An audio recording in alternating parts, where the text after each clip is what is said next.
Hello, હું વર્ષાબેન કટકિયા. જય બાબા સ્વામી, જય ગુરુદેવ. આજે આપણે બનાવવાના છીએ અલગ રીતથી ગોઠલીનો મુખવાસ.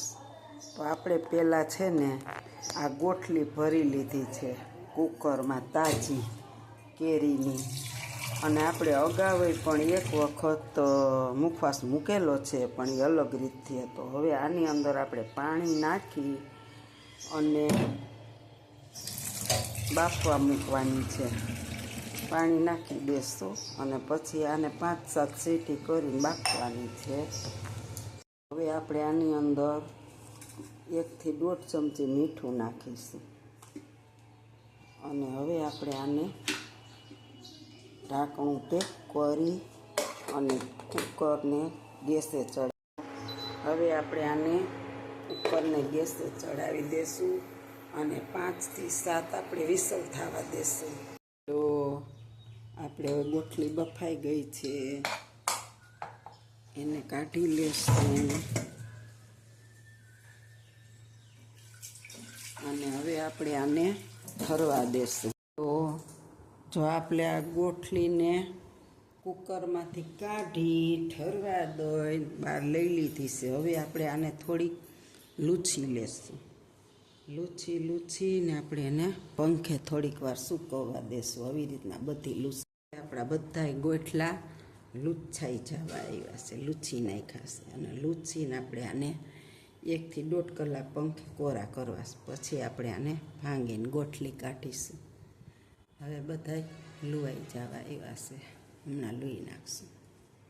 તો આપણા ગોઠલા જો સુકાઈ ગયા છે હવે, અને હવે આને આપણે આવી રીતના ઊભા મારવાના અને પછી છે ને ચાકાની મદદથી અહીંયા પોલું થઈ ગયું હોય એમ ભરાવશો ને એટલે આખી ગોઠલી નીકળશે.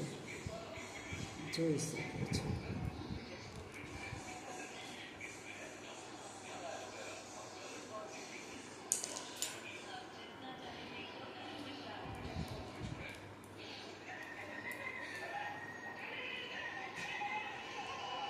જો આવી રીતના આપણે કાઢીને અહીંથી પોરું માંથી આખી ગોઠલી નીકળી ગઈ. આપણે આવી રીતના બધા ગોઠલાને પોલા કરી લેવા, પછી આમ ચમચાની કે ચાકાની મદદથી ને ગોઠલી કાઢી લેવાની. આપણે આમાં તો ગોઠલી જ ન નીકળે.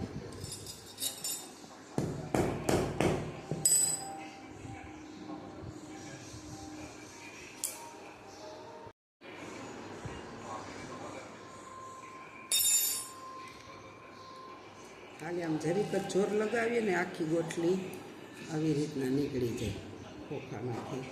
આવી જ રીતના આપણે આ બધી ગોઠલી કાઢી લેવાની. તો આપણે એટલા ગોઠલા બાફ્યા હતા એમાંથી એટલા ગોઠલી કાઢી લીધી મુખવાસ કરવા. અને એક પણ આપણી ગોઠલી જો તૂટી નથી, બધી આખી જ છે, એક પણ ભાંગી નથી. કારણ કે આનું મોઢું ખુલી જાય ને જરીક આમ ચમચીનો દાંડલો આમ ભરાવો ને ખાલી આમ તાતો આમાં આખું ગોઠલું નીકળી જાય. જો આમ આવી રીતના. અને હવે આપણે આને ખમણી લેશું. આપણે જો ગોઠલીને આવી રીતના લાંબી લાંબી ચીરું કરવાની, પછી આને સૂકવી દેશું. મસ્ત મોટો એક ચીર ખાઈને તો મોટું ભરાઈ જાય.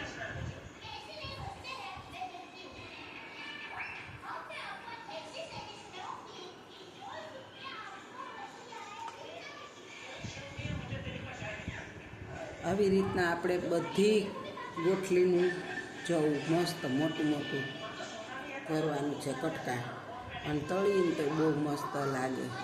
એટલે જો આવી રીતના હવે આપણે બધી જ ગોઠલીને છીણી લેશું. જો આપણી ગોઠલી કેટલી મસ્ત લાંબી ચીરુમાં થઈ ગઈ. અને કાચી ગોઠલી ભાંગીએ ને એમાં આવી સરસ ગોઠલીની ચીરું ન થાય. મેં આગળ મુખવાસ મૂક્યો પણ અલગ રીતનો છે, આ અલગ રીતનો છે. અને હજી આપણે એક મુખવાસ અલગ રીતે બનાવવાના છીએ. આ મુખવાસ જોઈ લો તમે, ધોળી બગલાની પાંખ જેવી કેવી ગોઠલી થઈ ગઈ. હવે આને આપણે સૂકવી દઈશું આમાં પંખે જ.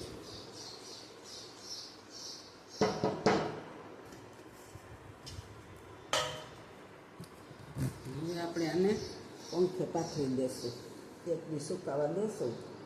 પછી મુખવાસ કરશું. હવે આપણે આને સૂકવી દીધી છે. અને ચાકાની મદદથી હાથ તો અડાડાય નહીં, હજી લીલી હોય તે ભાંગી જાય. સુકાઈ જશે ને એટલે અવળીને અવળી લાંબી ચીરું રહેશે. અને એટલી સરસ લાગે. આખા ગોટલા બાફેલની ગોટલીમાં આખી જ ગોટલી નીકળે, ભૂકો ન થાય. મારે એક કટકી નથી નીકળી એટલી ગોટલીમાં જોઈએ. ખમણમાં આખી ચીરી થઈશ. અને ગોટલા કાચા ભાંગીને કરો ને એમાં ભૂકો બહુ થઈ જાય. અને આપણે અલગ રીતથી આજે ખેલ મુખવાસ કર્યો છે. અને પાછો હજી એકવાર અલગ રીતથી બનાવવાના છીએ. જોઈ લો, હવે સુકાઈ જાય ને પછી આપણે તળશું. બધોય મુખવાસ આમ પાતળો પાતળો ચાકેથી સૂકવાઈ ગયો છે. હવે આજનો દિવસ પંખે સુકાવા દેશું. આપણે મુખવાસ બનાવ્યો તો ને જો 2 દિવસ છાંય જ સુકાવા દીધો. કોઈ જો કેવો આપણે જોઈ શકો કેવો અવાજ આવે, સાવ સુકાઈ ગયો. અને હવે આપણે એને શેકી લેવાનો છે. એ માટે આપણે ગેસ ચાલુ કરીશું, કઢાઈ મૂકીશું. એની અંદર આપણે ઘી નાખીશું.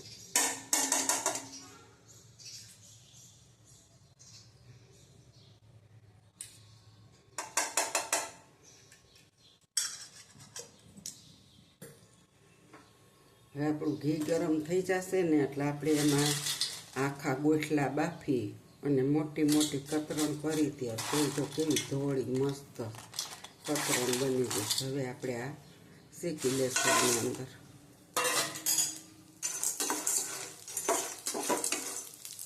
હવે આપણે થોડીક વાર આને ઘીમાં અસલ શેકી લેશું.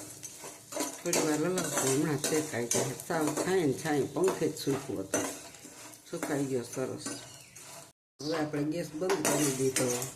આપણો મુખવાસ શેકાઈ ગયો મસ્ત, જોઈ શકો છો. અસલ સફેદ ખાલી શેકો છે. હવે આપણે આમાં હંચર છાંટીશું. હવે આપણે આમાં હંચર નાખીશું હેઠે ઉતારીને.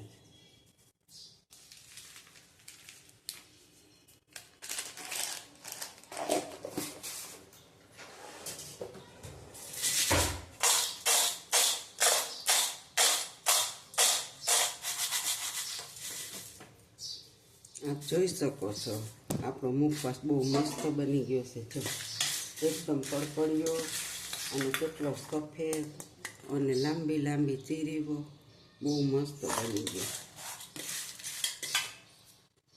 હેલો, જય બાબા સ્વામી, જય ગુરુદેવ. જો આ મારી રેસીપી આખા ગોટલા બાફી અને મુખવાસ બનાવવાની ગમી હોય, સારી લાગી હોય તો લાઈક શેર કરજો. આવજો. જય બાબા સ્વામી, જય ગુરુદેવ.